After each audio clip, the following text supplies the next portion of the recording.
আজকের গল্প চিঠিবাজি। রাজশেখর বসু। সুকান্ত দত্ত অতি ভালো ছেলে। এমএসসি পাশ করবার কিছুদিন পরেই পিএইচডি ডিগ্রি পেয়েছে। একটি ভালো চাকরি জোগাড় করে প্রায় বছরখানেক সিন্দ্রির সার কারখানায় কাজ করছে।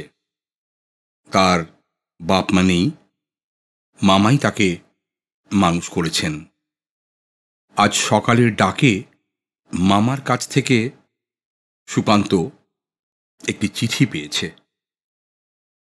তিনি লিখেছেন, সুকান্ত, তোমার বিবাহ স্থির করেছি। বিজয়লক্ষ্মী কটন মিলের কর্তা বিজয় ঘোষের মেয়ে সুনন্দার সঙ্গে, বনেদি বংশ। বিজয়বাবু আমাদের কাছাকাছি শাঁখারিপাড়াতে থাকেন। মেয়েটি সুশ্রী, খুব ফর্সা। বিএসসি পাস করতে পারেনি, তবে বেশ চালাক। ফটো পাঠালুম। তোমারই উচিত ছিল নিজে দেখে পাত্রী পছন্দ করা, কিন্তু একালের ছেলে হয়ে কেন যে তুমি আমার উপর ভর দিলে তা বুঝতে পারি না। যাই হোক, আমি যথাসাধ্য দেখে শুনে এই পাত্রী স্থির করেছি। আশা করি তোমারও পছন্দ হবে। 23 ফাল্গুন বিবাহ, 5 সপ্তাহ পরেই। তুমি এখন থেকে চেষ্টা করো যাতে 15 দিনের ছুটি পাও। বিবাহের অন্তত 2 দিন আগে তোমার আসা চাই। সুকান্ত মামার চিঠিটা মন দিয়ে পড়ল, ফটোটাও ভালো করে দেখল। কিছুক্ষণ ভেবে সে তার রঙের বাক্স থেকে 3-4 রকম রং নিয়ে এক টুকরো কাগজে লাগালো এবং নিজের বাঁ হাতের কবজির উপর কাগজখানা রেখে বারবার দেখল তার গায়ের রঙের সঙ্গে মিল হয়েছে কিনা। তারপর আরো খানিকক্ষণ ভেবে এই চিঠি লিখল। শ্রীযুক্ত সুনন্দা ঘোষ সমীপে, আমার সঙ্গে আপনার বিবাহের সম্বন্ধ স্থির হয়েছে। মামাবাবুর চিঠিতে জানলুম আপনি খুব ফর্সা। আমার রং কিন্তু খুব ময়লা। হয়তো আপনি শুনেছেন শ্যামবর্ণ, কিন্তু তাতে অনেক রকম শেড বোঝায়। আমার গায়ের রং ঠিক কী রকম তা আপনাকে জানানো কর্তব্য মনে করি। সেজন্যে এক টুকরো কাগজে রং লাগিয়ে পাঠাচ্ছি। আমার বাঁ হাতের কবজির উপর পিঠের সঙ্গে মিল আছে। এই রকম গাঢ় শ্যামবর্ণ স্বামীতে যদি আপনার আপত্তি না থাকে, তবে দয়া করে 1 লাইন লিখবেন, আপত্তি নেই। আমার ঠিকানা লেখা খাম পাঠালুম। যদি আপত্তি থাকে তবে চিঠি লিখবার দরকার নেই। 5 দিনের মধ্যে আপনার উত্তর না পেলে বুঝব আপনি নারাজ। সেক্ষেত্রে আমি মামাবাবুকে জানাবো যে এই সম্বন্ধ আমার পছন্দ নয়, অন্য পাত্রী দেখা হোক। ইতি সুকান্ত। 4 দিন পরে উত্তর এলো।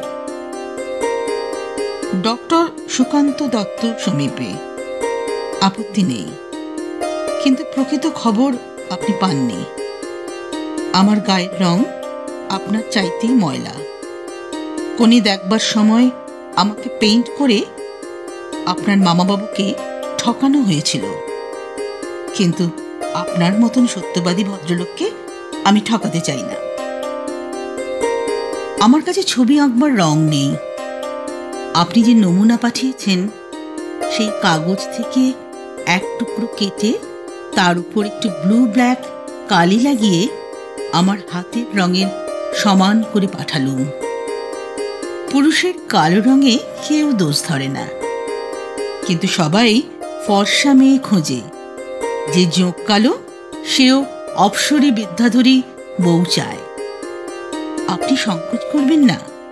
আমার কালো রঙে আপত্তি থাকলে সম্বন্ধ বাতিল করে দেবেন, আর আপত্তি না থাকলে দয়া করে 5 দিনের মধ্যে 1 লাইন লিখে জানাবেন। ইতি সুনন্দা। চিঠি পেয়েই সুকান্ত উত্তর লিখল। আপনার রং আমার চাইতে এক মুচ বেশি ময়লা হলেও আমার আপত্তি নেই, তবে সত্য কথা বলবো, প্রথমটা মন খুঁতখুত করছিল, কারণ সুন্দরীবাবু একটা সম্পদ, স্বামীর গৌরব আর প্রতিপত্তি বৃদ্ধি করে। কিন্তু পরেই মনে হলো এরকম ভাবা নিতান্ত মূর্খতা। ফটো দেখে বুঝেছি আপনার সৌষ্ঠবের অভাব নেই, তাই যথেষ্ট। রং ময়লা হলেই মানুষ কুৎসিত হয় না। আমার একটা বদ অভ্যেস আছে, জানানো উচিত মনে করি। রোজ 15-20টা সিগারেট খাই। আমার এক বৌদিদি বলেন, সিগারেট খোরদের নিঃশ্বাসে একটা বিশ্রী মুখ পোড়া গন্ধ হয়, তাদের বউরা তা পছন্দ করে না। কিন্তু চক্ষু লজ্জায় কিছু বলতে পারে না। 2-4টে বাঙালির মেয়ে যারা মেমেদের দেখা দেখি সিগারেট ধুলেছে, তাদের অবশ্য আপত্তি হতে পারে না। কিন্তু আপনি নিশ্চয়ই সে দলের নন। আপনার আপত্তি থাকলে এক লাইন লিখে জানাবেন, আমি সম্বন্ধ বাতিল করে দেব। সুকান্ত। মুখ পোড়া গন্ধে আমার আপত্তি নেই, কিন্তু শুনেছি সিগারেট খেলে নাকি ক্যান্সার হয়। আপনি ওটা ছেড়ে দিয়ে হুঁকো ধরুন না কেন, তার গন্ধেও আমার আপত্তি নেই। আমারও একটা বিশ্রী অভ্যাস আছে, রোজ 20-25 খিলি পান আর দোক্তা খাই। দাঁতের অবস্থা বুঝতেই পারছেন, যারা পান দোক্তা খায় তাদের নিঃশ্বাসে নাকি অ্যামোনিয়ার গন্ধ থাকে। আমার ছোট ভাই লম্বুর নাক অত্যন্ত সেন্সিটিভ, কুকুরের চাইতেও। রেডিওতে যখন কৃষ্ণ সোহাগিনী দেবীর কীর্তন হয়, তখন লম্বু অ্যামোনিয়ার গন্ধ পায়। আবার গ্রামাফোনে যখন উস্তাদ বারি গোলাম ওয়ালির দরবারি কানাডা রেকর্ড বাজে, তখন লম্বু রসুনের গন্ধ পায়। আমার বদভ্যাসে আপনার আপত্তি না থাকলে এক লাইন লিখে জানাবেন, নতুবা সম্বন্ধ ভেঙে দেবেন। ইতি সুনন্দা। আপনি যখন সিগারেটের দুর্গন্ধ সইতে রাজি আছেন, তখন আমার পান দোক্তায় আমার আপত্তি নেই। তাছাড়া আমাদের এই কারখানায় অজস্র অ্যামোনিয়া তৈরি হয়, তার আঁচ আমার সয়ে গেছে। আপনার হুঁকোর প্রস্তাবটি বিবেচনা করে দেখব। কোনো বিষয়ে আমি আপনাকে ঠকাতে চাই না, সেজন্যে আমার আর একটি ত্রুটি আপনাকে জানাচ্ছি।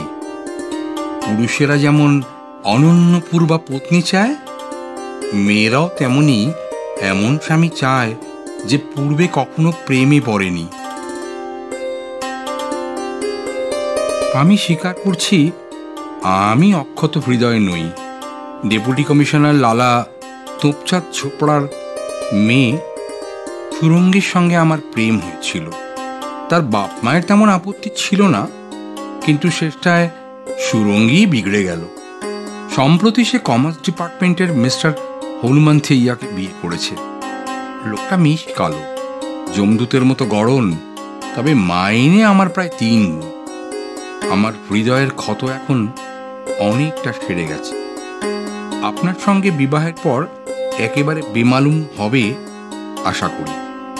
সুরঙ্গীর একটা ফটো আমার কাছে আছে, আপনার সামনেই সেটা পুড়িয়ে ফেলব। সুরঙ্গীর বিবাহ হয়ে যাবার পর আমার খেয়াল হলো যে আমারও শীঘ্র বিবাহ হওয়া দরকার। অবসরকালে আমি ছবি আঁকি, ফটো তুলি, নানান রকম বৈজ্ঞানিক গবেষণা করি। গৃহস্থালির ঝঞ্ঝাট পোহানোর জন্য একজন গৃহিণী থাকলে আমি নিশ্চিন্ত হয়ে নিজের শখ নিয়ে অবসর যাপন করতে পারি। এখন আমার জ্ঞান হয়েছে হঠাৎ প্রেমে পড়া বোকামি। একত্র বাস করার ফলে একটু একটু করে স্ত্রী পুরুষের যে ভালোবাসা জন্মায়, তাই খাঁটি জিনিস। সন্তান ভূমিষ্ঠ হবার আগে তাকে তো দেখবার উপায় নেই, তথাপি মা বাপের স্নেহের অভাব হয় না। সেই রকম বিবাহের আগে পাত্রী না দেখলেও কিছুমাত্র ক্ষতি নেই। সেই জন্যই মামাবাবুর উপর সব ছেড়ে দিয়েছি। আমার স্বভাব চরিত্র মতামত সবই আপনাকে জানালুম। আপত্তি না থাকলে একটু খবর দেবেন। ইতি সুকান্ত। সুনন্দার উত্তর এলো, আপনার স্বভাব চরিত্র আর মতামতে আমার আপত্তি নেই। যেসব চিঠি লিখেছেন তা থেকে বুঝেছি আপনি অতি সত্যনিষ্ঠ অকপট সাধু পুরুষ। অতএব আমিও অকপটে আমার গলদ জানাচ্ছি। পবন কুমার পোস্ট গ্রাজুয়েট পড়ত, তার সঙ্গে আমার প্রেম হয়েছিল, কিন্তু সে ভাদুরী ব্রাহ্মণ। সেকেলে গোঁড়া বাপমা আমাকে পুত্রবধূ করতে মোটেই রাজি হলেন না। পবন এখন ব্যাঙ্গালোরে আছে, খুব একটা বড় পোস্ট পেয়েছে। তাকে পুরো ভুলতে পারিনি, তবে আপনার নতুন মহাপ্রাণ একদম ভুলে যাব, তাতে সন্দেহ নেই। আমি বলি কি, সুরঙ্গী আর পবনের ফটো পুড়িয়ে কি হবে? বরং একই ফ্রেমে দুটো ছবি বাঁধিয়ে শোবার ঘরে টাঙিয়ে রাখা যাবে, তাতে বিষে বিষক্ষয় হবে। কি বলেন? আপনার অভিপ্রায় জানাবেন। সুনন্দা, তোমাকে আজ নাম ধরে সম্বোধন করছি, কারণ আমাদের দুজনের মধ্যে এখন আর কোনো লুকোচুরি রইল না। বিবাহের বাধাও কিছু নেই। লোকে বলে আমি একটু বেশি গম্ভীর প্রকৃতির লোক। শুভাকাঙ্ক্ষী বন্ধুরা অধিকন্তু বলে আমি একটু বোকা। তোমার চিঠি পড়ে বুঝেছি তুমি আমুদে মানুষ, আর মামাবাবুর চিঠিতে জেনেছি বিএসসি ফেল হলেও তুমি বেশ চালাক। মনে হচ্ছে তোমার আর আমার স্বভাব পরস্পরের পূরক, অর্থাৎ কমপ্লিমেন্টারি। সাইকোলজিস্টদের মতে এই হলো আসল রাজযোটক, আদর্শ দম্পতির লক্ষণ। আজ 16ই ফাল্গুন, 7 দিন পরেই আমাদের বিবাহ। তোমার সঙ্গে সাক্ষাৎ আলাপের আনন্দ এখন কল্পনায় উপভোগ করছি। তোমার সুকান্ত। যা ভেস্তে গেল, এমন মুশকিলেও মানুষে পড়ে। পবন ভাদুরী এখানে এসেছেন, তুমি আমার সঙ্গে চলো। কাল আমার সঙ্গে দেখা করে বলল, দেখো সুনন্দা, এখন আমি স্বাধীন, ভালো রোজগার করি, বসে চলবার কোনো দরকার নেই। ব্যাঙ্গালোরে সিভিল বা হিন্দু ম্যারেজ যা চাও তাই হবে। এই তো পরিস্থিতি। আমার অবস্থাটা আপনি নিশ্চয়ই বুঝতে পেরেছেন। পবন ভাদুরীকে হাঁকিয়ে দেওয়া আমার সাধ্য নয়। কালই অর্থাৎ আপনার নির্ধারিত বিবাহের 2 দিন আগেই পবনের সঙ্গে পালাচ্ছি, কিন্তু আপনার প্রতি আমার একটা কর্তব্য আছে। আপনার ব্যবস্থা না করে আমি যাচ্ছি না। আমার বোন নন্দা আমার চাইতে 1.5 বছরের ছোট, দেখতে আমারই মতন, তবে রং বেশ ফর্সা। সেও বিএসসি ফেল, ঝকঝকে দাঁত, পান দোক্তা খায় না, এই পর্যন্ত প্রেমেও পড়েনি। আপনার সব চিঠি সে পড়েছে, পড়ে ভীষণ মোহিত হয়েছে, আপনাকে বিয়ে করবার জন্য মুখিয়ে আছে। ডক্টর সুকান্ত, দোহাই আপনার, কোনো হাঙ্গামা বাঁধাবেন না, বাড়ির কাকেও কিছু বলবেন না। আপনাদের প্রোগ্রাম অনুসারে বরযাত্রী নিয়ে যথাকালে আমাদের বাড়িতে আসবেন। পুরুষ যে মন্ত্র পড়বে, সুবোধ বালকের মতন তাই পড়বেন। আমার বাবা নন্দাকে আপনার হাতে সম্প্রদান করবেন। তাকে পেলে নিশ্চয়ই আপনি সুখী হবেন। আপনি তো গৃহস্থালী দেখবার জন্য একটি গৃহিণী চান, সুতরাং সুনন্দার বদলে নন্দাকে পেলেও আপনার চলবে। নিজের বোনের প্রশংসা করা ভালো দেখায় না, নয়তো চুটিয়ে লিখতুম নন্দা কিরকম চমৎকার মেয়ে। আজ বিদায়, এরপর সুযোগ পেলে আপনার সঙ্গে দেখা করে আমি ক্ষমা চাইব। ইতি সুনন্দা। সুনন্দার চিঠি পড়ে সুকান্ত হতভম্ব হল, খুব রেগেও গেল। কিন্তু সে যুক্তিবাদী রেশনাল লোক, একটু পরেই বুঝে দেখল সুনন্দার প্রস্তাব মন্দ নয়। গৃহিণী যখন দরকার তখন এক পাত্রীর বদলে আর এক পাত্রী হলে ক্ষতি কি? সুকান্ত স্থির করল সে হাঙ্গামা বাঁধাবে না, কোনো রকম খোঁজও করবে না, সম্পূর্ণভাবে মামার বশে চলবে। তিনি যেমন ব্যবস্থা করবেন তাই মেনে নেবে। সুকান্ত কলকাতা এলে তার মামার বাড়ির কেউ সুনন্দা সম্বন্ধে কিছুই বলল না, কোনো রকম উদ্বেগও প্রকাশ করল না। যথাকালে বরযাত্রীদের সঙ্গে সুকান্ত বিয়ে বাড়িতে উপস্থিত হল। সেখানে গোলযোগের কোনো লক্ষণ তার নজরে পড়ল না। সুকান্ত দেখল 16-17 বছরের একটি ছেলে নিমন্ত্রিতদের পান আর সিগারেট পরিবেশন করছে। কন্যাপক্ষের লোকে তাকে লম্বু বলে ডাকছে। তাকে ইশারা করে কাছে ডেকে সুকান্ত চুপি চুপি প্রশ্ন করল, তুমি সুনন্দার ছোট ভাই লম্বু? আগে হ্যাঁ। এদিকের খবর কি? খবর সব ভালোই। দিদিকে এখন সাজানো হচ্ছে, একটু পরেই তো বিয়ের লগ্ন। সুনন্দা চলে গেছে? কি বলছেন আপনি? বিয়ের কোণে কোথায় চলে যাবে? তোমার আর এক দিদি নন্দা, তার খবর কি? বারে, আমার তো একটিই দিদি, তার সঙ্গেই তো আপনার বিয়ে হচ্ছে। রাত 12টার পরে বাসর ঘরে অন্য কেউ রইল না। সুকান্ত জিজ্ঞাসা করল, তুমি সুনন্দা না নন্দা? দুই। পোশাকি নাম সুনন্দা, আটপৌরে ডাকনাম নন্দা। চিঠিতে এত সব মিছে কথা লিখলে কেন? কোনো কুমতলব ছিল না। সত্যবাদী উদার চরিত্র ভাবি বরকে একটু বাজিয়ে দেখছিলাম শৈবার শক্তি কতটা আছে। তোমার সেই পবননন্দন ভাদুরীর খবর কি? হাওয়া হয়ে উবে গেছে, তার অস্তিত্বই নেই। আমার কাছে একটা হনুমানজির ভালো ছবি আছে, তোমার সেই সুরঙ্গীর ফটোর সঙ্গে বাঁধিয়ে রাখলে বেশ হবে না? তুমি একটি ভীষণ বকাটে মেয়ে, সেই জন্যই বিএসসিতে ফেল করেছো।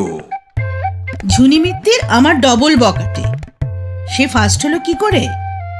আমি অঙ্কে কাঁচা, ম্যাক্সওয়েলের থিওরিটা মোটেই বুঝতে পারি না, আর ওইটারই কোশ্চেন ছিল। কেন? ও তো খুব সোজা অঙ্ক, বুঝিয়ে দিচ্ছি শোনো। D = √1/kappa-mu। থাক, বাসর ঘরে অঙ্ক কষলে অকল্যাণ হয়। আচ্ছা, কাল বুঝিয়ে দেব। কাল তো কাল রাত্রি, বরকনের দেখা হবার জো নেই, সেই পরশু ফুলশয্যায় দেখা হবে। বেশ তো, তখন বুঝিয়ে দেব। ফুলশয্যায় অঙ্ক কষলে মহাপাতক হয় তা জানো? ঠাকুরমার আবার আড়ি পাতার রোগ আছে। যদি শুনতে পান যে নাচ জামাই ফুলশয্যায় অঙ্ক কষছে, তবে গোবর খাইয়ে প্রায়শ্চিত্ত করাবেন। তারা কিসের? আমি তো পালাচ্ছি না, বছরখানিক যাক, তারপর বুঝিয়ে দিও। আচ্ছা, তাই হবে। এখন ঘুমানো যাক, কি বলো? সুনন্দা, তুমি খাসা দেখতে। তাই নাকি? তোমার দৃষ্টি তো খুব তীক্ষ্ণ। সুনন্দা, আমার কি ইচ্ছে হচ্ছে জানো? আমাকে চিবিয়ে খেয়ে ফেলতে? ঠিক তা নয়, মনে হচ্ছে মনে হোক গে, এখন ঘুমো।